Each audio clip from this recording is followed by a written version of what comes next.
पति पत्नी में झगड़ा हुआ। झगड़ा इतना बढ़ गया कि उस पति ने पत्नी से कहा कि अगर तू असल बाप की हो तो मुझसे बात मत करना। तो पत्नी ने भी कह दिया कि अगर तुम असल बाप के हो तो मुझसे बात मत करना। 1 महीना हुआ, 2 महीने हुए, 3 महीने हुए, बोलचाल शुरू नहीं हुआ। वो पत्नी भोजन बना के रख देती न, वो भोजन करता, काम पे चला जाता, फिर शाम को वो भोजन बना के रख देती, भोजन करती, सो जाती, पति काम से आता, भोजन करता, वो भी सो जाता। अंत तो गतवा ऐसे करते करते 6 महीने हो गए, बोलचाल शुरू नहीं हुआ। कितने महीने हुए? 6 महीने हुए सब, बोलचाल शुरू नहीं हुआ। पति ने सोचा एक दिन के पत्नी तो मेरी है, बात करके देखता हूँ, बात नहीं करूंगा तो काम कैसे चलेगा। पत्नी के पास गया और कुछ बोलने ही वाला था कि वो बात बीच में आ गई कि पत्नी ने कहा था कि अगर तुम असल बाप के हो तो मुझसे बात मत करना। मैंने बात कर ली तो नकल बाप का हो जाऊंगा। तो पति ने भी फिर बात नहीं की, बात करने गया था पर कुछ बोला ही नहीं, ऐसे ही आ गया। थोड़े दिन बीते तो पत्नी ने सोचा कि चलो पति तो मेरे ही है, झगड़ा किस घर में नहीं होता, कोई बात नहीं, बात करके देखती हूँ। पत्नी गई, कुछ बोलने ही वाली थी कि वो बात बीच में आ गई। पति ने कहा था कि अगर तू असल बाप की हो तो मुझसे बात मत करना, और मैंने बात कर ली तो नकल बाप की हो जाऊंगी, तो नहीं, मैं भी बात नहीं करूं। दोनों पति पत्नी ने एक दूसरे से बात नहीं की। 6 महीने तक बोलचाल बंद रहा। कितने महीने तक? 6। एक दिन पति काम पर नहीं गया, छुट्टी थी, तो घर के बाहर बरामदे में ओटले पे बैठा था। ओटला सब समझे नहीं? हाँ, ओटले पे बैठा था। ओटले पे बैठे बैठे बीड़ी पी रहा था। कैसे पी रहा था बताऊं? ऐसे ऐसे ऐसे ही पीते हैं ना बस आप। बीड़ी पी रहा था ऐसे बैठ के, तो और उसने कुर्ता पहन रखा था। तो सोचा कि पत्नी से ऐसे बात करूंगा तो नकल बाप का हो जाऊंगा, कोई इशारा ही कर दूं। तो बढ़िया बैठे बैठे ऐसे बीड़ी पी रहा था, आम के पेड़ के नीचे बैठ के बीड़ी पी रहा था। तो उसने क्या किया, जुगाड़ लगाई। पत्नी घर में थी तो बीड़ी से अपने कुर्ते के कोने को जला लिया। कुर्ते का कोना नीचे लटक रहा था, तो बीड़ी से वो कुर्ते का कोना थोड़ा सा जला लिया और ऐसे बताने लगा मानो उसको पता ही नहीं कि कुर्ता जल रहा है। बीड़ी पीने लगा। अब पीछे से पत्नी आई, कमरे में से, घर में से बाहर, देखा कि हो श्रीमान जी का कुर्ता जल रहा है, थोड़ी देर में तो ये भी जल जाएंगे। वो कुछ बोलने जाती, उसके पहले ही वो बात बीच में आ गई कि पति ने कहा है कि अगर तू असल बाप की हो तो बात मत करना। तो वो कुछ नहीं बोली। पति तो इधर मुंह करके बीड़ी पी रहा था और पत्नी दरवाजे के वहां इधर मुंह करके खड़ी हो गई और जोर जोर से चिल्लाने लगी कि किसी का कुर्ता जले तो मैं क्या करूं, किसी का कुर्ता जले तो मैं क्या करूं, किसी का कुर्ता जले तो जले, मैं क्या करूं। तो उस पति ने भी अपना कुर्ता बुझाया और कहा कि कुर्ता जला तो जला और बातचीत तो शुरू हुई। ऐसा होता है कभी कभी। यहाँ भी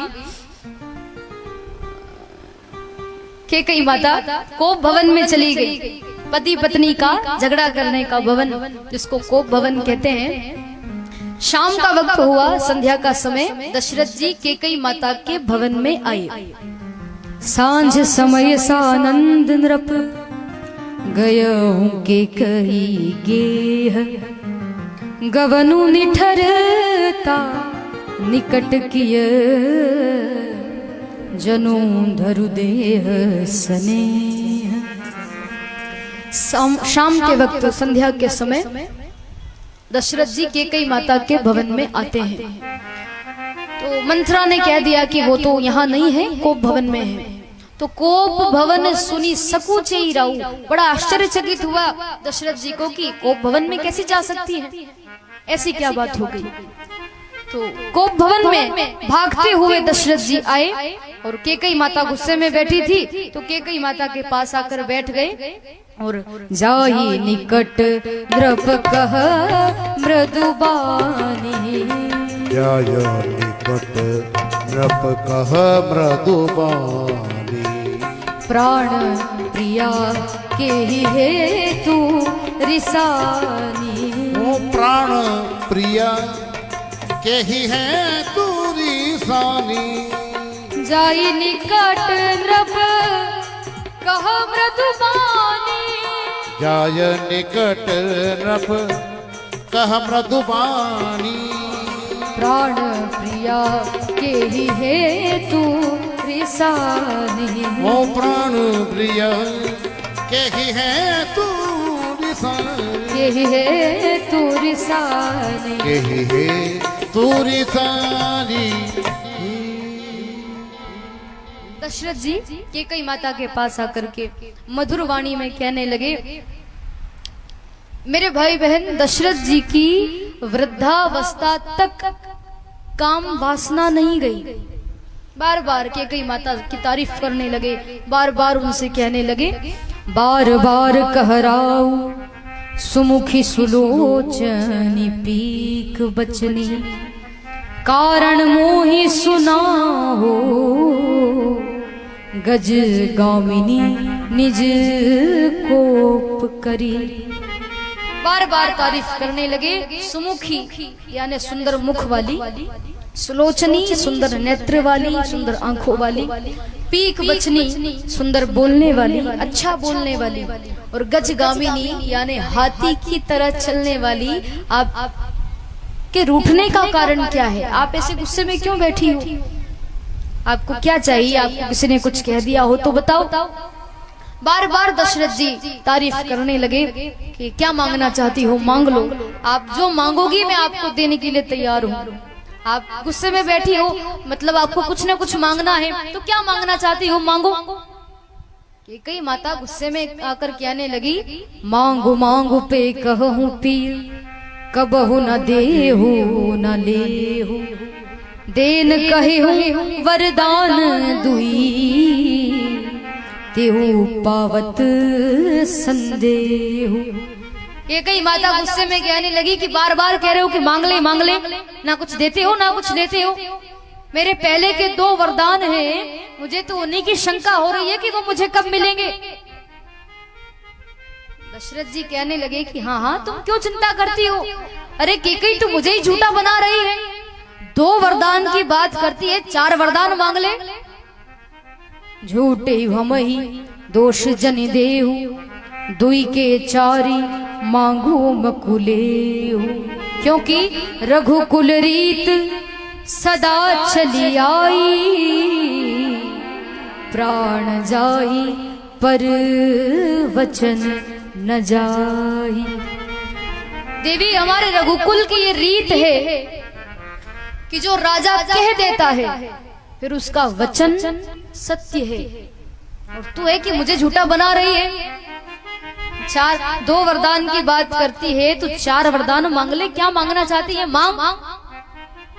केकई माता ने कहा कि ऐसे नहीं, पहले आप राम की सौगंध खाकर कहो कि मैंने तुझे वरदान दिया। राम की सौगंध खाकर कहो। तो दशरथ जी ने कहा कि इसमें सौगंध खाने वाली कौन सी बात है? तुम जो मांगोगी मैं तुम्हें दूंगा। मना कर दिया केकई माता ने कि नहीं, आप पहले राम की सौगंध खाइए, उसके बाद ही मैं कुछ मांगूंगी। तो हाथ में जल लिया और दशरथ जी ने संकल्प लिया, सौगंध खाई। मध्यस्थ मेरी बात का यह राज भवन है, साक्षी है यह आकाश, यह पृथ्वी है पवन है,